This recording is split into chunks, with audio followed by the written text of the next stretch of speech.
শীতের রাতে কিন্তু খিচুড়ি খেতে খুব ভালো লাগে। তাই শানলা পাতা ও তেজপাতা ওঠানোর জন্য চলে এলাম বাগানে। বাগান থেকে এগুলো নিয়ে ভেতরে চলে এলাম।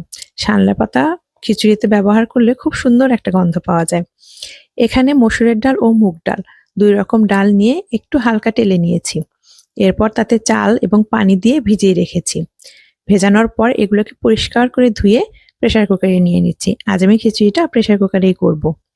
এবারে কাঁচামরিচ কুচি, পেঁয়াজ কুচি, ধনিয়া পাতা কুচি, পেঁয়াজ পাতা কুচি, দারুচিনি, লং, তেজপাতা, এলাচ, সাদা এলাচ এবং কালো এলাচ, গোলমরিচ এবং সানলে পাতাটা যে বেঁধে রেখেছিলাম সেটা দিয়েছি। সাথে ব্যবহার করেছি আদা বাটা, রসুন বাটা ও জিরা বাটা। এবারে দিয়ে দিয়েছি তেল। তেল এখানে আমি সরিষার তেলটা দিয়েছি। সরিষার তেলে খিচুড়ি খেতে বেশ মজা। তারপরে এগুলোকে খুব ভালো করে মাখিয়ে নিয়েছি এবং পরিমাণ মতো পানি দিয়ে উঠিয়ে দিয়েছি চুলায়।